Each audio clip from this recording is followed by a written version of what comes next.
Sometimes we miss on great masterpieces, so it's time to shed some light on these underrated titles. That's why I have made a list of some of the lesser known interesting games that you forgot to play. There are also some bonus games at the end, so let's look at the first game on our list. Sunset Overdrive.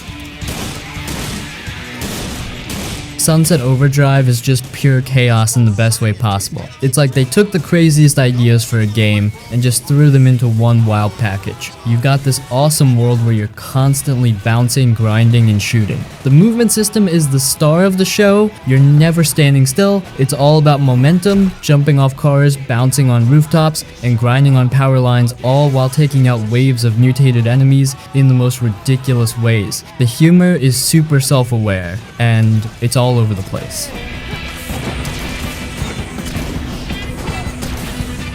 The game knows it's a game, constantly breaking the fourth wall, and it's hilarious. The weapons are out of this world, from a vinyl record launcher to exploding teddy bears. It's like a mix of Tony Hawk meets Dead Rising with some crazy punk rock vibes. If we talk about the storyline, then it's fun. Not super serious, but that fits the tone perfectly. It's all about this energy drink gone wrong, mutating people into these insane creatures, and you're just this everyday dude who becomes an awesome hero in a world gone mad. If you like fast-paced action, a killer soundtrack, and a game that doesn't take itself seriously at all, Sunset Overdrive is such a blast to play. Honestly, Spider-Man kind of took the limelight from this game because everyone thinks of Spider-Man whenever someone mentions Insomniac. Sunset Overdrive is such an awesome game and definitely worthy of a sequel.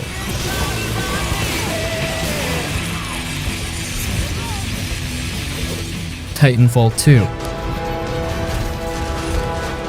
Titanfall 2 is one of those games that feels criminally underrated. It delivers such a perfect balance of fast-paced, fluid gameplay and larger-than-life moments. The movement system is probably one of my favorite things about it. You're wall running, double jumping, sliding across the map, and it all feels so seamless. It's almost like the game turns into a parkour playground, especially when you're chaining movements together. It makes combat feel more dynamic than most shooters. And then you've got the Titans. Dropping into one of those bad boys is a whole different kind of fun. I still remember the first time I called down my Titan from the sky. Just watching it crash down, hop in, and suddenly you're a walking tank.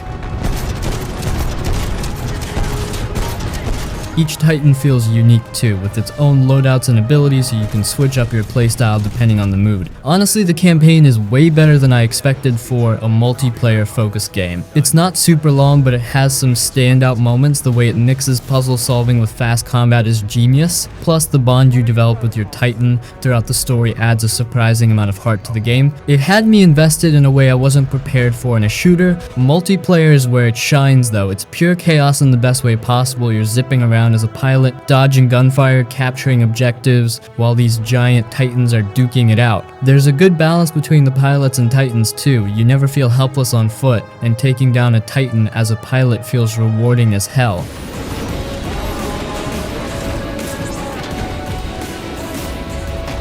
Infamous Second Son.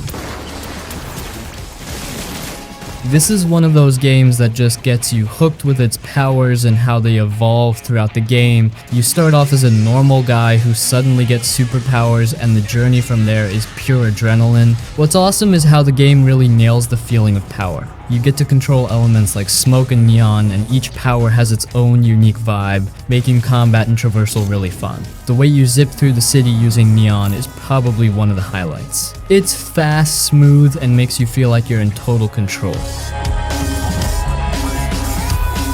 Combat is also great because you can mix up powers mid-fight, and the chaos that ensues is super satisfying. Plus, the moral choice system, whether you go full hero or villain, affects how your powers evolve, and it actually changes the story, which adds replayability. But what stands out most for me is the city itself. It's not the biggest open world, but it feels alive with all the little details. Seattle looks great, especially when you're on top of buildings overlooking the skyline. If you've played Infamous before, this one feels a bit more polished and streamlined. And even though it's not the longest game, it gives you plenty of moments where you just feel like an absolute powerhouse. The only downside is that this game is still underrated. I wish more and more people give this game a try. The powers are the main highlights. You will be surprised how addictive it is to mess with all sorts of cool powers.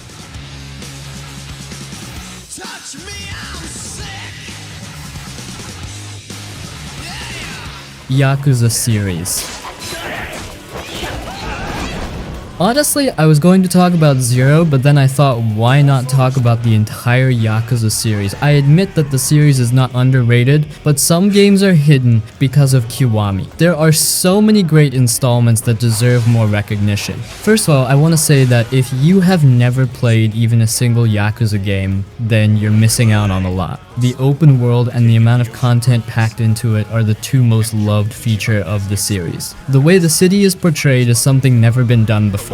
It's not the biggest open world out there, but you will be surprised how tightly it's packed with the amount of content or side missions. Almost at every corner, there are other Yakuza guys trying to mess with you, and probably some random NPC will show up at random times asking you for help. It's literally a game where you can get easily lost doing random stuff. I can't even begin to count how many hours I've spent singing karaoke or just playing mini games. Now, I recommend you guys to start with either Yakuza 0 or Kiwami if this is your first time entering the series. Other than that, if you have got time, then why not play the other parts, especially the new ones, because there's so much more this time, and we also have some new characters besides Kiryu. Also, it's obvious that graphical, visual, or even gameplay development will be there as the new games were just recently released.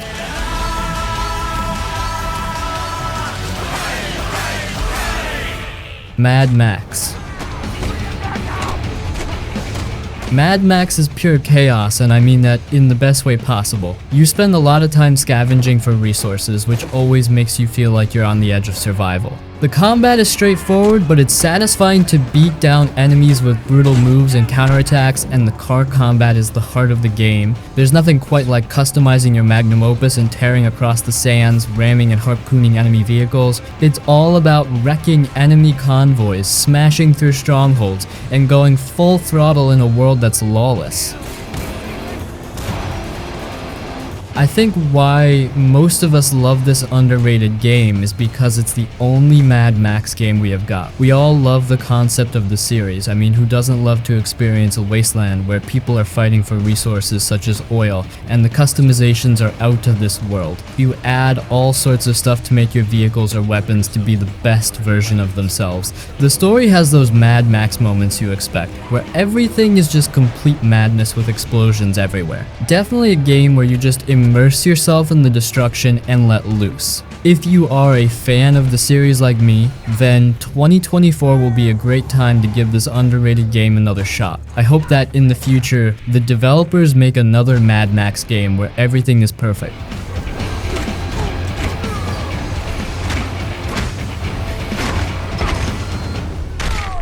Scarlet Nexus.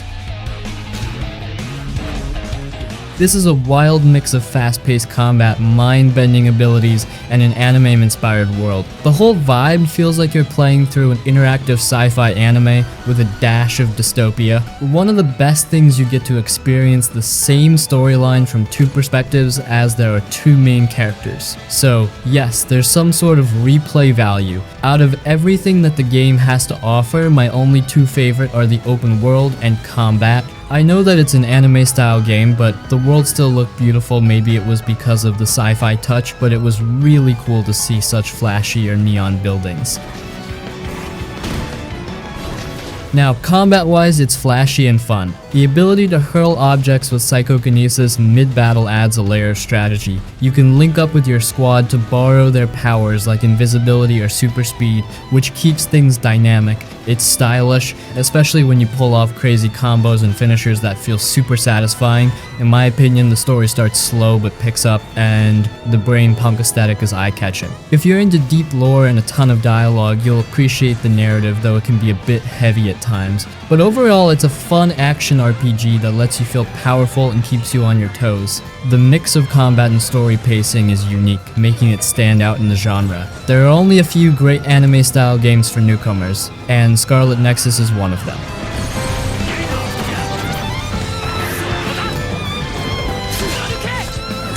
Seafu. This is one of those games that's my favorite marital arts game ever, or to put it simply, one of the best fighting games. Your only goal is to move forward and beat down the enemies. Trust me, that's really the only goal. However, things take a different turn when you get all sorts of awesome martial arts moves combined with weapons. I can't even begin to count how many times I broke the durability of a wooden stick or a metal pipe. Honestly, some of you guys will probably get bored as the game is quite tough, so you have to learn the patterns and unlock secrets to get better. This means replaying the same level is essential. That's why some of us says that the game is boring, but if you love the challenge, then there's no reason to stop you from getting your hands on Seafu. Now, one of the standout points of the game is the aging mechanic. Apparently, you get old each time you die, increasing your attack power and decreasing your health. Therefore, you must always keep a check on your health and try to complete each level with the minimal age. Also, the first time I played this game at the time of release, it really took me a couple of tries, but when I finished the game again a couple of months ago, I couldn't believe how easy everything was. Hence, if this is your first time playing Seafu, then get ready to do some grinding.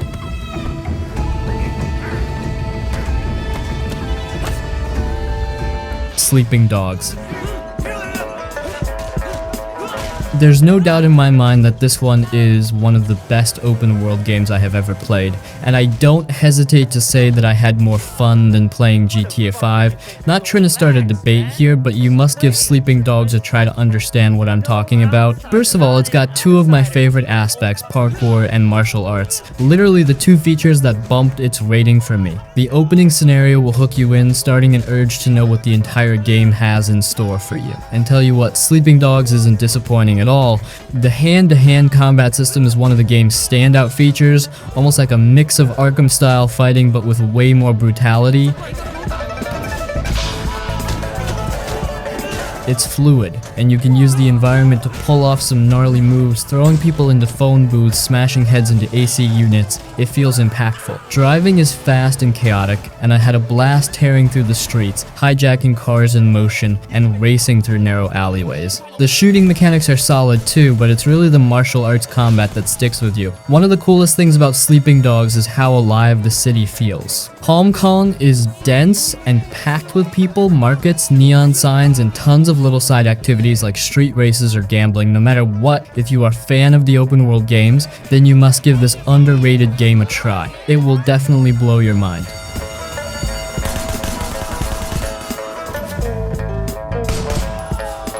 Ghostrunner. Ghostrunner is one of those games that makes you feel like a cybernetic ninja with insane reflexes. It's all about fast-paced, one-hit, one-kill combat where everything can kill you, but you can also turn the tide just as quickly. The parkour system is ridiculously smooth. You're always running, sliding, wall jumping, or grappling between enemies. It's super intense, and you're always one moment away from messing everything up. The visuals and cyberpunk vibes are on point too. Everything's drenched in neon and rain, and the techno soundtrack really gets your adrenaline going. But honestly, what I love the most is how you're constantly improving.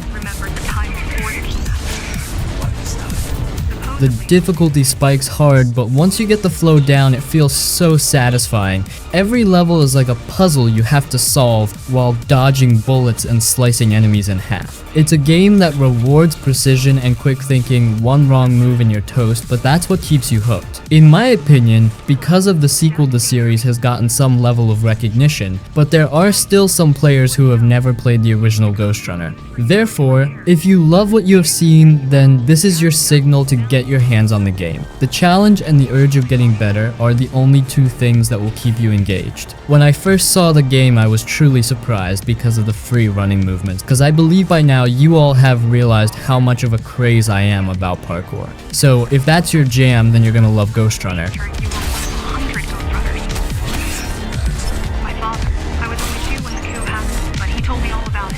Europa. This is one of the most surprising game I have seen in 2024. I remember when I was making another top 10 video and found about Europa, I was literally hooked when I saw how beautiful the game's world is. It's a mix of anime style and Legend of Zelda. The clouds, the grass, the water, and all the sparkling stuff is mesmerizing. Europa is still an underrated game, but hey, if it hits the spot, then there's no reason to skip this one. The open world is quite mysterious. If you're not careful though, you'll get overwhelmed fast. It's one of those places that feels like it's alive, constantly testing you, making you earn every step forward.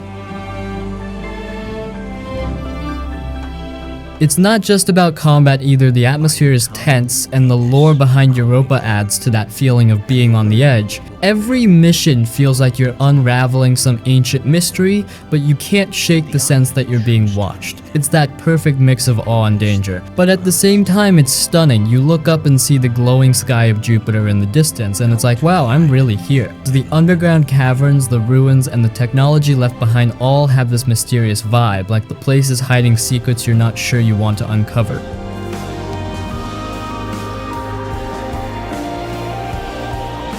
Ghostwire Tokyo.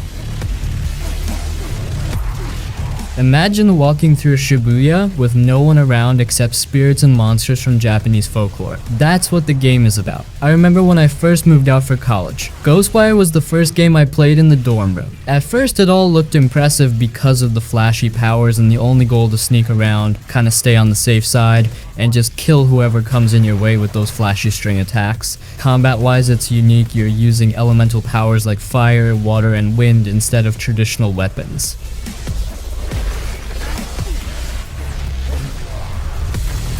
It's like casting spells, and the hand animations feel cool, almost like you're weaving magic in real time. The enemies are creepy as hell too, especially those headless schoolgirls or the floating umbrella yokai. The horror vibe isn't too over the top, but enough to keep you on edge. One of the standout things is how authentically Tokyo it feels. You're walking around real world locations, but they're twisted in a way that makes you feel both awed and uneasy. The story can get a little heavy with its themes of death and loss, but it keeps you hooked with some solid mystery elements. Exploring the city to find collectibles or unraveling the side stories tied to various ghosts adds to the atmosphere, making it more than just an action game. Overall, it's like a supernatural walking tour mixed with fast-paced combat.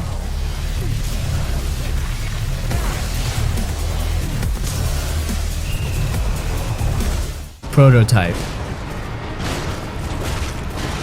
Prototype is pure chaos in the best way. You play as Alex Mercer, a guy with insane powers that let you shape-shift into anything or anyone. The combat feels like a mix between hack and slash and pure destruction, especially when you're smashing through enemies or tossing cars across the city. Just like Infamous, you also get to have some of the coolest powers, and the best thing is that there's no karma feature. This means that you can cause complete chaos and just mess with the NPCs. Honestly, this was my favorite thing to do. The only reason I got hooked to this game is because of the freedom it gives you with your powers. The whip, the blade, those muscle arms, there was so much to do. It's been many years since I first played the game, so the memory is a bit hazy, but one thing is for sure, that if you love the concept and want to play something underrated, then Prototype is a great decision. There's also a sequel, but we are not going to go there. It's not a bad sequel, but I just love the first part. Or you can say I love Alex as the main protagonist. One of the coolest parts is the ability to consume people, taking on their appearance and memories, which feels so satisfying when you're hunting for answers.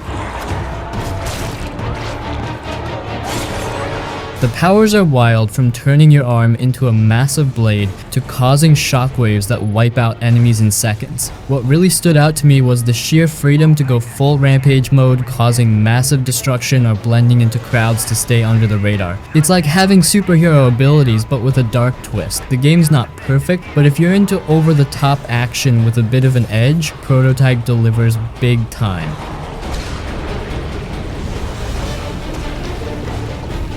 HiFi Rush. HiFi Rush is such a wild and unexpected blast. It combines a rhythm-based combat system with a cartoonish art style that feels like it was ripped straight from a comic book. What's cool is that the entire world moves to the beat, the environment, your attacks, even enemy moves all sync up with the music. At first I thought the idea of rhythm combat might be gimmicky, but it's honestly super fun once you get into it. There's this satisfying flow when you hit your attacks on the beat and you feel rewarded for timing things perfectly. The soundtrack is packed with bangers and it really amps up the action, pushing you to keep your timing sharp. The game's humor and tone are lighthearted and it doesn't take itself too seriously. It's refreshing, especially when so many games nowadays lean into darker or more serious narratives. Also, the boss fights are pretty memorable, with each one having its own unique rhythm and challenge which kept things from feeling repetitive. It's one of those games where you just feel cool when you pull off combos to the rhythm. Honestly, the game reminds me a bit of Sunset Overdrive. Anyways, if you really love what you have seen here, then I'm sure you will have a great time playing HiFi Rush. It's a big surprise and I'm guessing that we will get some sort of sequel later because the game has gotten a fair score despite being an underrated title. Every one of us who have completed the game sings its praise, whether it be the soundtracks, boss battles, or even the visuals. It's a perfect underrated masterpiece.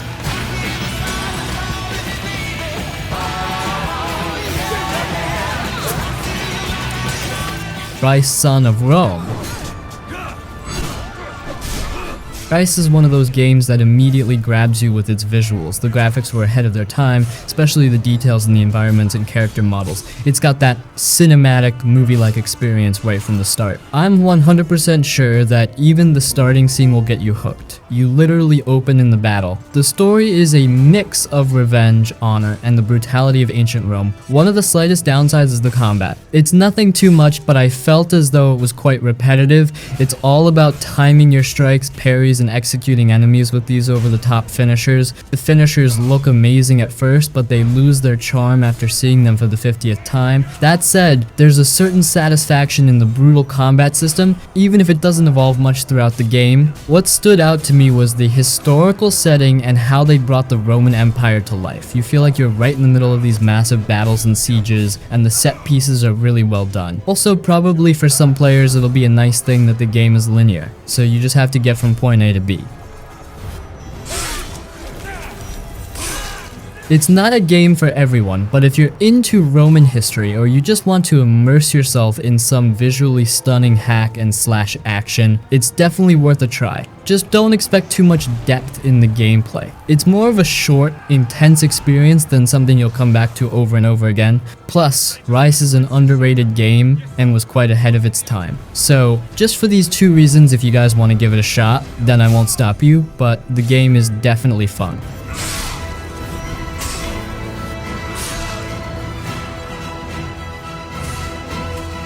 Before I reveal my final pick, here are some honorable mentions. Stray.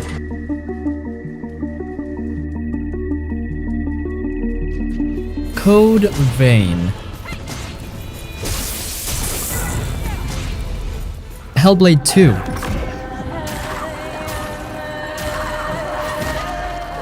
Astrigo's Curse of the Stars. Shadow of Colossus.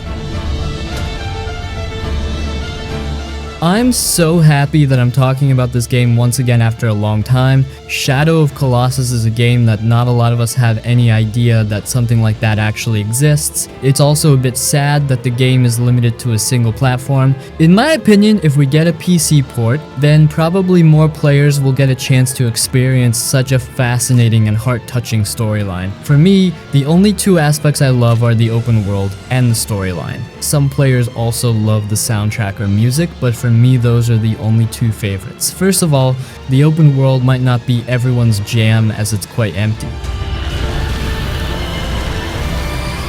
I mean, it's not your usual Red Dead or Witcher style. Instead, you're kind of navigating this barren land, finding Colossus monsters for story progression. However, there's an indescribable sense that you get while traveling through this vast open world. Moving on, the story is the best thing. I won't spoil anything for you guys, but you probably will shed a tear or two. It's quite touching, and you really see the struggle of the main guy. I was so happy playing something that touching, and by the end I felt nothing but gratitude. All I'm trying to say is that if you do own a PS4, then try to get your hands on the Shadow of Colossus. You will be surprised that you have missed such an interesting underrated gem. I hope that more and more people notice this masterpiece.